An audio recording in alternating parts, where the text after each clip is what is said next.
pergi ke desa-desa, tidak perlu gembar-gembor untuk melihat cara kehidupan di desa itu sebagaimana sih betulnya. Jadi kalau tadi saya dengarkan, dan tentunya saya harus menyebut yang hadir, yang namanya tidak mau nanti situ kalau ono pada makan belum? Benar, jangan bohong loh. Loh, saya bisa lihat mana yang namanya sudah kenyang dan belum loh. Jadi karena saya kalau sebagai presiden itu sudahlah Pak Jokowi saja. Jadi kalau saya ambil yang sebagai Ketua Dewan Pengarah Pembinaan Ideologi Pancasila. Kenapa beliau menyuruh saya? Karena beliau merasa yakin kalau saya ini dari sisi ideologi adalah Pancasilais. Pertanyaan saya, yang kumpul di sini sebagai katanya desa bersatu, orang-orangnya itu semua orang-orangnya loh Pancasilais apa tidak? Oh kayaknya suaranya masih ada ragu-ragu ya. Berarti masih ada yang belum masuk ke hati bahwa kalian itu Pancasilais loh. Kenapa saya mengatakan selalu begitu? Karena gini, saya membuat sebuah salam. Nanti tolong ditiru. Nah cuman maaf, beribu maaf, ibu karena sudah tua ya. Umur ibu sekarang 76. Jadi alhamdulillah, terima kasih. Jadi saya kalau disuruh berdiri situ, kaki saya nanti yang ini apa namanya dia marah. Jadi mohon beribu maaf, saya duduk ya. Nah, jadi sudah ada yang harus disosialisasikan. Saya minta tolong kepada mereka yang merasa ideologinya Pancasila atau orangnya Pancasilais, kalau untuk adakan rapat, ngadakan pertemuan itu memberi salam. Jadi begini, kalau saya angkat begini, lalu saya teriakkan seharusnya berdiri. Salam Pancasila. Lalu nanti kalian menjawabnya juga sama, tapi kan kalian sudah berdiri. Nah, saya mohon mereka yang di sana yang sedang duduk, kalau saya teriak Pancasila, bersedia tidak untuk juga hanya 1 menit juga tidak, berdiri dan mengatakan salam Pancasila. Salam Pancasila. Masih banyak yang kaget. Itu yang sebelah sana pada nggak mau berdiri. Jadi kalian bukan orang Pancasilais loh. Ya loh. Ini loh. Kita berdiri. Nah, lagi ya, yang semangat dong, katanya udah makan. Jadi, salam Pancasila. Salam Pancasila. Nah, keren dong, terima kasih banget. Terima kasih sekali. Jadi dengan demikian kenapa? Itu saya bilang sama Pak Jokowi, Pak, telinga orang tuh mestinya dengar. Kalau ada sesuatu yang baru masuk ke telinganya, masuk ke pikirannya, dan masuk ke dalam hatinya. Jadi maksud saya ngomong begini kenapa? Karena saya ditugasi untuk itu. Saudara-saudara sekalian, tadi saya bisik-bisik sama Pak Mendagri, Pak Tito, ya Mendagri kan. Jadi Pak Tito, kadang-kadang ini rakyat itu diberi simbol-simbol. Tetapi di dalam pengertiannya, apakah mereka itu sebenarnya mengerti simbol-simbol itu? Nah, apa maksud Ibu?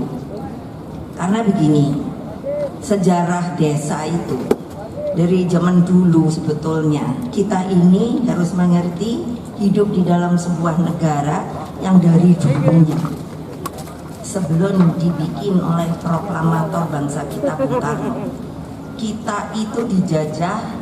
Ini harus diingat 3,5 abad oleh Belanda.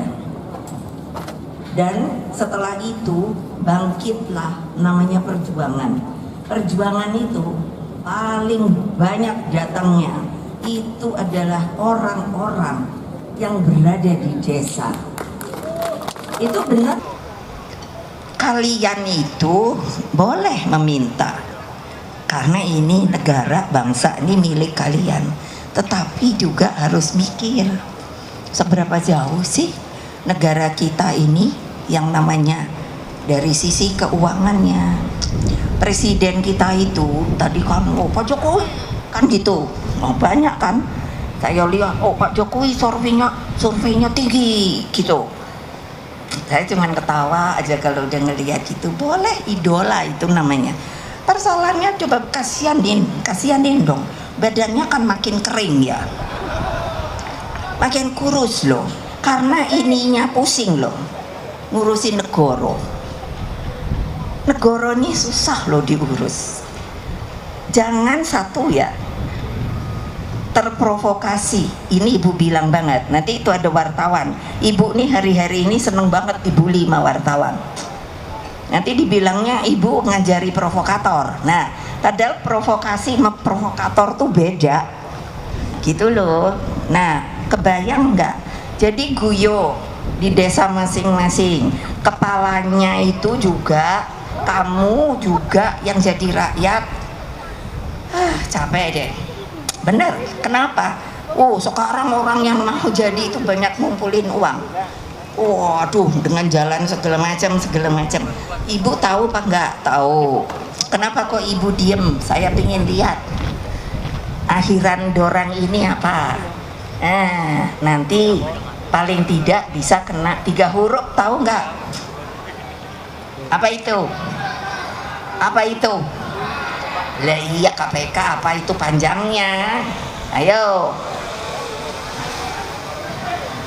Nah hati-hati loh, saya udah ngomong loh, terbuka loh. Banyak orang nggak berani ngomong kayak saya gini loh.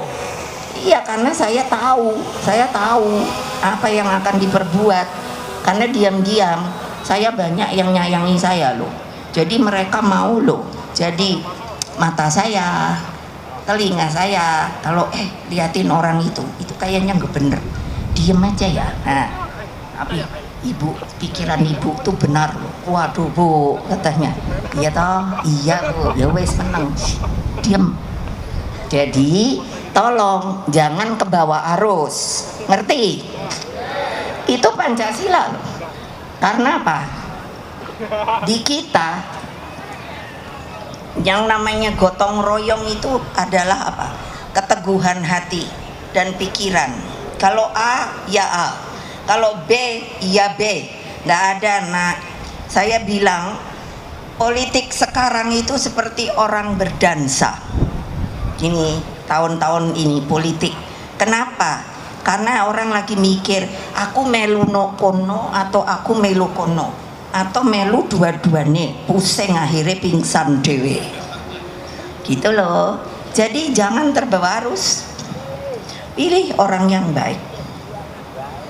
Nah seperti Pak Jokowi itu kan saya pilih karena saya yakin beliau orang baik. Oke, saya jadikan bisa ngatur pemerintah. Tentu semua itu tidak bisa disenangkan, pro kontra pasti ada. Tetapi sebagai warga negara Indonesia yang berdaulat dan merdeka dan mempunyai ajas ideologi Pancasila, kalian sebagai anak-anak bangsa harusnya punya pendirian bahwa kalau sebagai bangsa saya tidak mau dipecah-pecah. Tadi sudah mengakui bahwa kami adalah Pancasilais. Ikutin, kalau nggak mau ikut nggak apa-apa, bilang, tapi jangan sembunyi. Banyak orang sekarang yang menurut saya munafik, sembunyi dia. Kalau saya, ya ini ada depan, saya tinggal nunggu wartawan bully saya enggak gitu. Terus nanti saya tanya, itu media mana tuh yang bully? Mana lagi yang bully? Namanya siapa? Saya tahu. Dia disuruh, tapi dia tidak mengenal Pancasila dan tidak mengenal apa namanya kalau di media, kode etik jurnalistik. Itu mereka itu. Tinggal saya terima aja. Oke. Karena apa? Sebetulnya saya boleh gugat loh. Tapi kasihan loh mereka. Mereka kan cari makan juga. Iya, cuman kenapa ngikut-ngikut? Gitu loh, benar nggak? Itu apa? Itu Pancasila loh. Kalau situ mau tahu Pancasilaku apa toh Bu?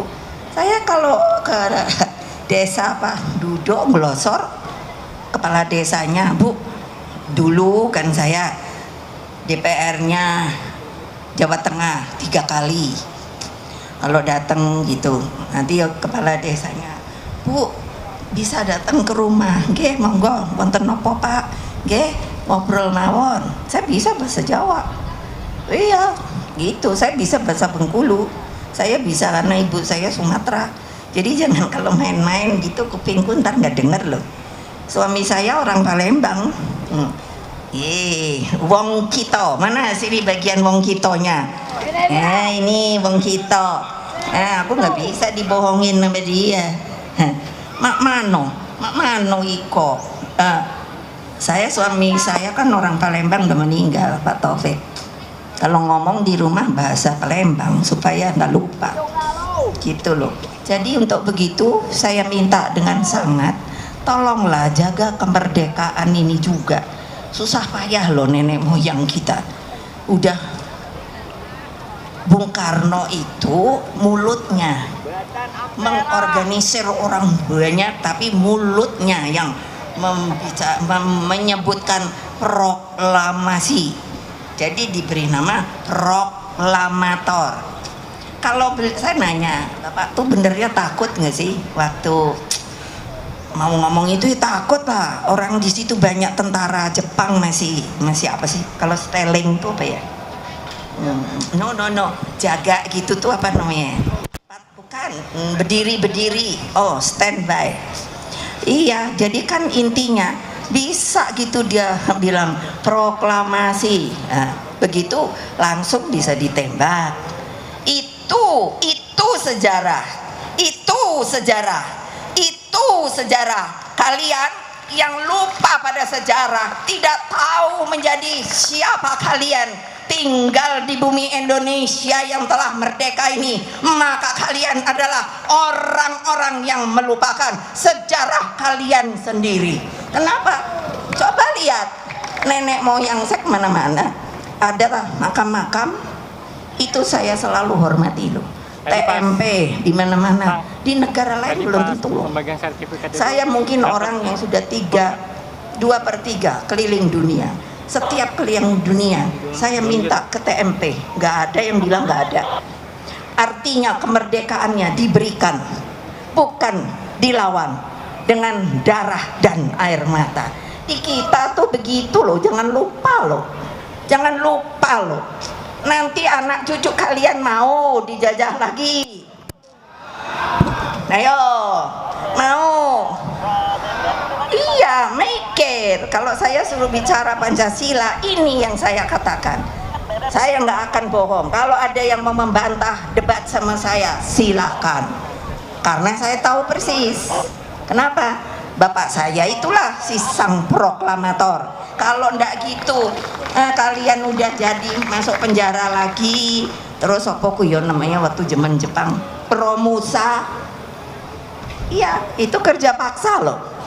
Kita banyak, kalau kalian mau nanti di BPIP itu foto-foto otentik zaman penjajahan saya suruh kumpulkan supaya rakyat kita sadar sesadar-sadarnya siapa dia